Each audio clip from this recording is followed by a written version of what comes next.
সাগর আর আকবর দুই দুরন্ত বন্ধু। গ্রাম থেকে একটু দূরে গভীর জঙ্গলের ধারে তাদের বাড়ি। তারা প্রতিদিন নতুন নতুন দুষ্টুমি খুঁজে বের করে। একদিন দুপুরবেলা তারা ঠিক করল জঙ্গলের ভেতর অভিযান করবে। হাতে একটা পুরনো মানচিত্র নিয়ে তারা বেরিয়ে পড়ল। মানচিত্রে লেখা ছিল, গহীন জঙ্গলে এক রহস্যময় জায়গা আছে, যেখানে সোনার কলস লুকানো। ব্যাস, দুজনের মাথায় ভূতের মতো ঢুকে গেল সোনার কলস খোঁজার ব্যাপারটা। চলতে চলতে হঠাৎ সামনে এক বিশাল গাছের নিচে একটা মোটা দড়ি ঝুলতে দেখল। আকবর বলল, এটা নিশ্চয়ই গুপ্তধনের ইশারা। সে দড়িটা টান দিতেই কোথা থেকে এক ঝাঁক বাদুড় উড়ে এল, আর সাগর চিৎকার দিয়ে গাছের নিচে লাফিয়ে পড়ল। তারপর কিছু দূর গিয়ে তারা একটা বড় পাথরের ওপর লেখা পেল, সামনে বিপদ, কিন্তু দুষ্টু দুজনের তাতে কান নেই।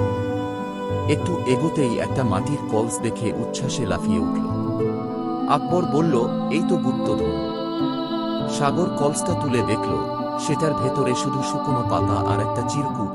তোমাদের মতো বোকাদের জন্য এই পুরস্কার। সাগর আর আকবর একে অপরের দিকে তাকিয়ে হেসে গড়াগড়ি খেয়ে পড়ল। গুপ্তধন না পেলেও সেই দিনের দুঃসাহসিক অভিযান তাদের জীবনের সবচেয়ে মজার স্মৃতি।